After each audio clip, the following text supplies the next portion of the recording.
एक सेकंद थांबा. समजा यावर्षी पाऊस खूप कमी पडला, तर तुम्हाला काय वाटतं याचा सर्वात जास्त फटका ग्रामीण भारताला आणि शेतकऱ्याला बसेल, बरोबर आहे? पण नाही, 100% चुकीचं आहे. या वर्षीच्या दुष्काळाचा खरा फटका तर शेतकऱ्याला 2027-28 ला बसणार आहे. त्याच वेळेला तुमच्या किराणा दुकानाचं बिल वाढणार आहे. तुमच्या पोर्टफोलिओमधले असंख्य शेअर्स आता पडणार आहेत आणि त्याचबरोबर तुमच्या एस-आय-पीवर देखील परिणाम होणार आहे. कसं? कारण आहे हजारो किलोमीटर दूर. प्रशांत महासागरातलं तापमानाचं पाणी वाढतंय, ज्याचं नाव आहे एल निनो. मित्रांनो, ही फक्त भीती नाहीये. आत्ता 2026 ला प्रत्यक्षात ही गोष्ट घडायला सुरुवात झाली आहे. आजच्या व्हिडिओमध्ये ही पूर्ण साखळी एकदम सोप्या भाषेत तुम्हाला मी समजावून सांगणार आहे. नमस्कार मित्रांनो, मी प्राध्यापक डॉक्टर संतोष सूर्यवंशी. तुम्ही बघताय बाजारबुल यूट्यूब चॅनल, जिथं आपण पैशाचं गणित अगदी सोप्या भाषेत मराठीमध्ये समजावून घेतो. आजचा विषय थोडा वेगळा आहे. हवामान आणि पैसा यांचं कनेक्शन काय आहे? ऐकायला थोडं तुम्हाला विचित्र वाटेल, पण व्हिडिओ संपेपर्यंत तुम्हाला कळेल की एक पाऊस तुमच्या ई-एम-आय पासून ते एस-आय-पी पर्यंत सगळ्यावर कसा परिणाम करतो. व्हिडिओ आवडला तर नक्की लाईक आणि सबस्क्राईब नक्की करा. कारण आपल्या YouTube चॅनलवर जितके व्हिडिओ लोकं बघतात, त्यातल्या 80% लोकांनी अजूनपर्यंत YouTube चॅनलला सबस्क्राईबच केलं नाही. तर प्लीज पहिल्यांदा YouTube चॅनलला सबस्क्राईब करा. कारण असंच प्रॅक्टिकल फायनान्शियल नॉलेज आपण इथं दररोजच्या दररोज बघत असतो. पहिल्यांदा एकदम बेसिक गोष्ट समजावून सांगतो. एल निनो म्हणजे नेमकं काय? घाबरू नका, हे सायन्स नाही, ही खूप साधी गोष्ट आहे. बघा, आपल्या पृथ्वीवर एक खूप मोठा महासागर आहे, पॅसिफिक ओशियन, ज्याला आपण प्रशांत महासागर असं देखील म्हणतो. साधारणपणे या महासागराचं पाणी एका विशिष्ट तापमानात असतं, पण काही वर्षांनी या महासागराचं पाणी नेहमीपेक्षा जास्त गरम होतं. याच घटनेला म्हणतात एल निनो. तुम्ही म्हणाल अमेरिकेच्या जवळचा समुद्र गरम झाला तर भारताला काय फरक पडतो? इथंच गंमत आहे. जगाचं हवामान एका मोठ्या साखळीसारखं जोडलेलं आहे. प्रशांत महासागर गरम झाला की तिथली हवा वर जाते आणि जगभरातील वारं आणि ढगाची दिशा बदलते. आणि याचा सगळ्यात मोठा परिणाम कुठं होतो माहिती आहे का? आपल्या नैऋत्य मान्सून पावसावर, म्हणजेच आपल्या पावसाळ्यावरती. समजा एका गावात एक मोठी मंडई आहे. सगळे व्यापारी ठरलेल्या रस्त्यानं माल घेऊन येतात. पण अचानक मुख्य रस्ता जर बंद झाला तर मालच मार्केटमध्ये पोहोचणार नाही. मंडी पूर्णपणे ओस पडेल. एल निनो म्हणजे तोच बंद झालेला रस्ता आहे. फक्त इथं माल म्हणजे पाऊस आणि तो भारतापर्यंत नीट पोहोचत नाहीये. बघा, इतिहास काय सांगतोय आतापर्यंतचा, सरासरी 10 पैकी 7 एल निनो वर्षामध्ये भारतामध्ये कमजोर पाऊस राहिलेला आहे. मित्रांनो, हा काय योगायोग नाहीये. हा एक सायन्स मधला परफेक्ट पॅटर्न आहे. आता सगळ्यात इम्पॉर्टंट भाग, रियालिटी काय हे समजून घेणं गरजेचं आहे. मित्रांनो, 15 जून आला आहे आणि अमेरिकेच्या हवामान संस्थेनं या संदर्भात एक अधिकृत एल निनो अडवायझरी जारी केली आहे. एल निनो आता डेव्हलप झाला आहे आणि हिवाळ्यापर्यंत तो अजून स्ट्रॉंग होईल असा अंदाज आहे. काही मॉडेल्स तर म्हणतात रेकॉर्ड ब्रेकिंग देखील होऊ शकतं. आपल्या देशातील आय-एम-डी काय म्हणते माहिती आहे का? आय-एम-डीनं सांगितलं यावर्षी पाऊस सरासरीच्या फक्त 90% राहील. म्हणजे यावर्षी पाऊस डेफिसिट असण्याची शक्यता 60% आहे. एवढंच नाही, तर यावर्षी मान्सून आधीच उशीर झालाय. साधारणतः 1 जूनला केरळमध्ये येणारा मान्सून यावर्षी 4 जूनपर्यंत आला नाही. जूनच्या पहिल्या 10 दिवसात देशभरात पावसाची सरासरी 26% कमी नोंदवली आहे. आणि सगळ्यात मोठी काळजी काय आहे? तर आय-एम-डी म्हणतंय मध्य भारत म्हणजे आपला कोर ॲग्रीकल्चर बेल्ट. यामध्ये महाराष्ट्राचा देखील मोठा भाग येतो, जिथं पाऊस कमी पडण्याचा सर्वात जास्त धोका आहे. म्हणजेच थोडक्यात एल निनो कन्फर्म झाला आहे. मान्सूनला उशीर आहे. ऑलरेडी मान्सूनला उशीर झालाय. म्हणजेच थोडक्यात एल निनो कन्फर्म आहे. पाऊस ते पैसा ही साखळी समजून घेणं देखील तितकंच महत्त्वाचं आहे. आता ही साखळी तुम्हाला एकदम सोप्या भाषेत समजावून सांगतो. बघा मित्रांनो, स्टेप 1, पाऊस कमी झाला, शेतात पाणी नाही. खरीपाची पिकं म्हणजे भात, सोयाबीन, कापूस, डाळी या सगळ्याचं उत्पादन कमी होणार. याचा दुसरी स्टेप काय माहिती आहे का? पिकं कमी झाली, की बाजारात मालच येणार नाही.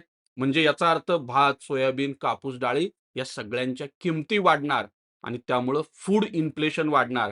भाज्या, डाळी, धान्य सगळं महाग होणार. स्टेप नंबर 3, शेतकऱ्याचं उत्पन्न घटणार. यामुळं ग्रामीण भागातील शेतकरी खर्च कमी करणार. त्यामुळं नवीन मोबाईल नाही, नवीन बाईक नाही, नवीन कपडे नाही.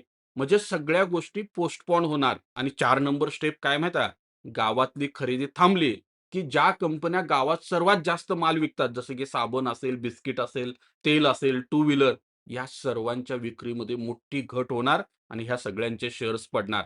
आणि 5 नंबरला काय होणार माहिती आहे का?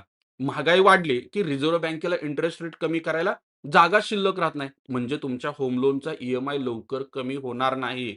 त्याचबरोबर इंटरेस्ट रेट जर वाढले, तर ह्याचा अर्थ लोन एक्सपेन्सिव्ह होणार आणि नवीन लोन देखील घेणं परवडणार नाही. बघा, एक पाऊस नाही पडला, तर सगळी साखळी थेट तुमच्या किराणा बिलापासून ते थेट तुमच्या ई-एम-आय पर्यंत पोहोचते. हाच एल निनोचा खरा इम्पॅक्ट आहे. तो फक्त शेतीपुरता मर्यादित नाही. आता बघा मित्रांनो, महागाईचा इतिहास काय सांगतोय? मित्रांनो, इतिहास सर्वात मोठा गुरु असतो आणि मागच्या एल निनो आणि दुष्काळाच्या वर्षात काय झालं होतं? 2002ला खूप मोठा दुष्काळ पडला होता. पाऊस सरासरीपेक्षा सुमारे 19% कमी झाला. शेती उत्पादनात 7% ची घट झाली. आणि भारताचा जी-डी-पी ग्रोथ आधीच्या वर्षाच्या तुलनेत 5.8% वरून थेट 3.8% वर आला होता. एका पावसामुळे देशाची ग्रोथ जवळपास निम्मी झाली होती. 2009चा दुष्काळ, पाऊस तब्बल 22% कमी होता. 14 राज्यात सरकारला दुष्काळ जाहीर करावा लागला होता. त्यानंतर काही महिन्यात महागाई डबल डिजिटमध्ये गेली होती, म्हणजे 10%च्या वर गेली होती. 2023ला देखील एल निनो ॲक्टिव्ह झाला होता. पण मार्केटमध्ये क्रॅश आला नाही. पण गावातील मागणी मोठ्या प्रमाणात वीक झाली होती. एफ-एम-सी-जी कंपन्यांचे सेल जवळपास फ्लॅट होते. त्याच काळात निफ्टी 50 साधारणतः 14% ने वाढला. पण निफ्टी एफ-एम-सी-जी फक्त 2%च्या आसपास वाढला होता. म्हणजे गावावर अवलंबून असणाऱ्या कंपन्या या ठिकाणी मागे राहिल्या होत्या. आय-सी-आर-च्या एका अभ्यासानं तर असं सांगितलंय, की मागच्या एल निनोच्या वर्षात भात आणि मका सारख्या पिकांचं उत्पादन अनेक जिल्ह्यात 10% पेक्षा जास्त घटलं आणि या यादीत महाराष्ट्र देखील आहे. मित्रांनो, एल निनो आला की महागाई वाढते, हा पॅटर्न अपवाद नाहीये. महागाई वाढली की सगळ्यात आधी फटका बसतो मध्यमवर्गीय कुटुंबाच्या बजेटला. आता गुंतवणूकदारांसाठी सगळ्यात महत्त्वाचा प्रश्न, एल निनोमध्ये कोणते सेक्टर दबावाखाली येतात आणि तुलनेने कोणते सेक्टर सुरक्षित राहतात? मित्रांनो, हा व्हिडिओ पूर्ण एज्युकेशनल पर्पज नाही.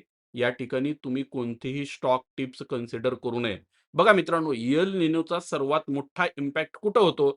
एक म्हणजे एफ-एम-सी-जी, साबण, बिस्किट, तेल, टूथपेस्ट या सर्व कंपन्यांची अर्धी कमाई ही ग्रामीण भारतातून होते. गावात पैसा नाही, तर विक्री नाही.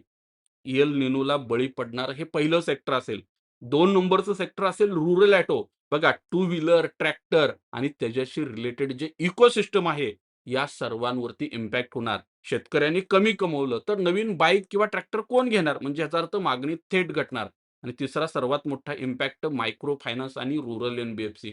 ज्या गावात छोटी कर्ज देतात, उत्पन्न जर घटलं तर शेतकऱ्याची रिपेमेंट कॅपॅसिटी कमी होते. त्यामुळं लोन डिफॉल्टचं प्रमाण वाढू शकतं आणि रिस्क देखील वाढू शकते. आणि चौथा जो घटक आहे ना, तो म्हणजे कन्झ्युमर ड्युरेबल्स, जसं की पेंट, एंट्री लेव्हल हाउसिंग. कारण हे गरजेचे नाही तर हौसेचे खर्च आहेत. त्यामुळं अडचणीत सगळ्यात पहिल्यांदा कुठला खर्च कापला जातो? हौसेचा खर्च कापला जातो. त्यामुळं पेंट कंपन्या, कन्झ्युमर ड्युरेबल्स कंपन्यांवरती देखील याचा मोठा इम्पॅक्ट होऊ शकतो. मग तुलनेनं कुठलं सेक्टर डिफेन्सिव्ह राहू शकतं? तर आय-टी आणि फार्मा. पण आय-टीमध्ये ऑलरेडी खूप मोठा प्रॉब्लेम आहे एआयमुळं. त्यामुळं मला वाटत नाही की बाबा एल निनोचा इम्पॅक्ट जर ॲक्टिव्ह झाला पूर्ण अर्थव्यवस्थेवरती, तर आय-टी सेक्टर त्यामध्ये तारेल. हां, फार्मा सेक्टर मात्र थोडं डिफेन्सिव्ह बनू शकतं. पण एक इंटरेस्टिंग केस आहे मित्रांनो, शुगरकेन स्टॉकच्या संदर्भात. हे थोडं ट्रिकी आहे. दुष्काळात साखर उत्पादन कमी झालं, की भाव वर जातात. कंपन्यांना याचा फायदा होतो. शेतकऱ्यांना पण अप्रत्यक्षपणे फायदा होतो, नाही असं नाही. पण सरकार महागाईवरती नियंत्रण ठेवण्यासाठी साखरेचे एक्सपोर्ट बंद करतं. म्हणून या सेक्टरला याचा लिमिटेड फायदा होतो. हे पहिल्यांदा लक्षात घ्या.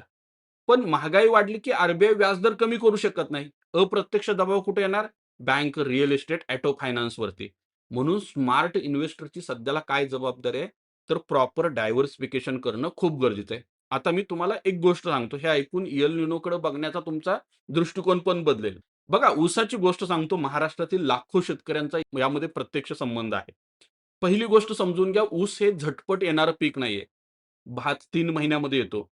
पण ऊसाला कमीत कमी 12 ते 18 महिने लागतात. आडसाली ऊस असेल तर 1.5 वर्ष घेतो. ही गोष्ट सगळं बदलते. कशा पद्धतीनं? आता बघा, बहुतेक लोकांना वाटतं की 2026ला पाऊस नाही पडला तर 2026ला साखरेचं उत्पादन कमी. पण इथं ट्विस्ट आहे. बघा, 2024-25ला चांगला पाऊस झाला. धरणं भरलेले, ग्राउंड वॉटर बऱ्यापैकी आहे. म्हणून उभा राहिलेलं पीक जे सध्या आहे ना, 2026-27चा गळीत हंगाम जो ऑक्टोबर 2026ला सुरू होईल, तो व्यवस्थित चालेल, काही अडचण नाहीये. आणि इव्हन साखरेचं उत्पादन देखील जवळपास 10-12% आपल्याला वाढणं अपेक्षित आहे. मग संकट कुठं आहे? संकट 2026 मध्ये नाहीये, संकट 2028 मध्ये आहे. कारण ऊसाचं सायकल मोठं असतं. का ते सांगतो मित्रांनो. समजा मित्रांनो, 2026 मध्ये पाऊस खूप कमी झाला, तर पावसाचा लगेच फटका ऊस पिकावर नाही पडणार, हे पहिल्यांदा लक्षात घ्या. मग काय होईल माहिती आहे का? 2026चं तर पीक निघून जाईल.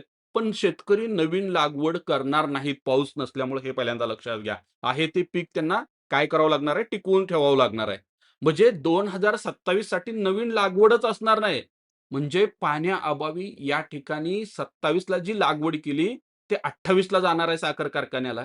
म्हणजे 27 ची जी लागण आहे, जी अडकली, उत्पादन क्षेत्र घटलं, तर 2028 मध्ये साखरेच्या उत्पादनामध्ये मोठी घट येणं अपेक्षित आहे. म्हणजे पुढलं 2 वर्ष शेतकऱ्याला खूप मोठा प्रॉब्लेम फेस करावा लागणार. कसा? कारण बघा 26चं तर पीक गेलं, 27ला लागवडच नाही. पण समजा 27ला लागवड केलीच, तर त्याचं उत्पन्न शेतकऱ्याच्या हातात यायला 2028 जाणार आहे. म्हणजे हा मधला गॅप खूप मोठा आहे. म्हणजे शेतकरी इथं अडचणीत येणार आहे, हे पहिल्यांदा लक्षात घ्या. ऊस उत्पादक शेतकरी विशेषतः. आणि मित्रांनो, 2019ला महाराष्ट्रात कोरड्या हवामानामुळं राज्याचं साखरेचं उत्पादन 3 वर्षाच्या निच्चांक पातळीवर गेलं होतं आणि जागतिक भाव मात्र त्या ठिकाणी काय गेले होते? वरती गेले होते. ह्या सगळ्यांचा मोठा विरोधाभास काय माहिती आहे का? मराठवाड्यासारख्या कमी पावसाच्या भागात जिथं लोकं पिण्याच्या पाण्यासाठी टँकरची वाट बघतात. तिथं काय होणार माहिती आहे का? पाण्याची गरज प्रचंड वाढणार. पाण्याची गरज प्रचंड वाढली की प्रचंड मोठ्या प्रमाणात बोरवेलची खोदाई सुरू होणार आणि यातून अजून जास्त पाण्याची टंचाई काय होणार या ठिकाणी निर्माण होणार, हे पहिल्यांदा लक्षात घ्या. आता सगळ्यात महत्त्वाचा प्रश्न, हे सगळं कळलं, मग मी काय करू? घाबरायचं नाही. तयारी करणं खूप गरजेचं आहे. सगळ्यात महत्त्वाचं तुमच्याकडे इमर्जन्सी फंड ठेवा. महागाई वाढणार आहे हे आता तुम्हाला गृहीतच धरावं लागणार आहे. किमान 6 ते 9 महिन्याचा खर्च तुम्हाला बाजूला काढून ठेवावा लागेल. कारण इराण, अमेरिका यांच्यातलं युद्ध संपतंय, एग्रीमेंट होतंय, ही एक पॉझिटिव्ह न्यूज आहे. पण क्रूड ऑइलचा सप्लाय पूर्ण देशामध्ये नॉर्मल होण्यासाठी कमीत कमी 3 ते 4 महिने अजून पण लागणार आहेत. आणि त्यात जर जून, जुलै, ऑगस्टपर्यंत पाऊस नाही आला, परतीच्या पावसानं पण परत दांडी मारली, तर मित्रांनो आगीमध्ये तेल ओतण्याचं काम हा पाऊस करणार आहे, हे पहिल्यांदा लक्षात घ्या. मग मित्रांनो, अशा परिस्थितीत तुम्ही नवीन एस-आय-पी वाढवू नका मान्य आहे. पण जी एस-आय-पी सुरू आहे ना, ती तर कमीत कमी कंटिन्यू करणं गरजेचं आहे. जरी एस-आय-पी बंद केली तरी त्यातली अमाउंट रिडम्पशन करणं खूप धोकादायक तुम्हाला या ठिकाणी ठरणार आहे. त्यामुळं रुपी कॉस्ट एव्हरेजिंगचा जर बेनिफिट घ्यायचा असेल, मार्केटमध्ये लाँग टर्ममध्ये वेल्थ क्रिएट करायचं असेल, तर एस-आय-पीमध्ये इन्व्हेस्टेड राहणं खूप गरजेचं आहे. आणि मित्रांनो, तुम्ही अजूनपर्यंत एस-आय-पी सुरू केली नसेल, तुम्हाला तुमचा पोर्टफोलिओ डिझाइन करायचा असेल, तुम्हाला अल्गो ट्रेडिंग सुरू करायचं असेल आणि तुमच्या डीमॅटमध्ये अल्गो सेटअप करायचं असेल, तर त्यासाठी देखील आपल्याकडून पूर्ण मदत केली जाईल, हे पहिल्यांदा लक्षात घ्या. त्याचबरोबर मित्रांनो, तुम्हाला आता डायव्हर्सिफिकेशन करणं गरजेचं आहे. एका सेक्टरपेक्षा पूर्ण अर्थव्यवस्थेवर मध्ये कशा पद्धतीने आपल्याला इन्व्हेस्टमेंट करता येईल, यावर फोकस करणं गरजेचं आहे. आणि मित्रांनो, कर्जाबाबत तुम्हाला खूप सावध राहणं गरजेचं आहे. महागाई आणि व्याजदर वाढण्याच्या काळात नवीन मोठं कर्ज घेताना 10 वेळा कमीत कमी विचार करा. कारण एल निनो सारख्या गोष्टी आपल्या हातात नसतात. आपली तयारी असणं खूप गरजेचं आहे, हे पहिल्यांदा लक्षात घ्या. तर मित्रांनो, आपण बघितलं एल निनो फक्त ही हवामानाची गोष्ट नाहीये. शेतकऱ्याच्या ऊसापासून ते महागाई, शेअर बाजार, ते थेट तुमच्या बजेटपर्यंत याचा इम्पॅक्ट होणार आहे, हे पहिल्यांदा लक्षात घ्या. मग आता मला तुमचं मत ऐकायचं आहे. तुम्हाला काय वाटतं, यावर्षी मान्सून शेवटी रिकव्हरी करेल का? की शेवटी 2026 हे मोठं दुष्काळाचं वर्ष ठरेल? तुम्ही तुमच्या गुंतवणुकीत एल निनोचा विचार केला आहे का? कमेंट्समध्ये नक्की सांगा. मी प्रत्येक सीरियस कमेंटला स्वतः उत्तर देण्याचा प्रयत्न करेन. व्हिडिओ आवडला असेल, तुम्हाला यातून नवीन काहीतरी शिकायला मिळालं असेल, तर नक्की व्हिडिओला लाईक आणि शेअर करा आणि त्याचबरोबर चॅनलला देखील सबस्क्राईब करा. परत एका नवीन व्हिडिओमध्ये लवकरच भेटू. जय हिंद, जय Maharashtra. Investments in securities market are subject to market risks. Read all the related documents carefully before investing.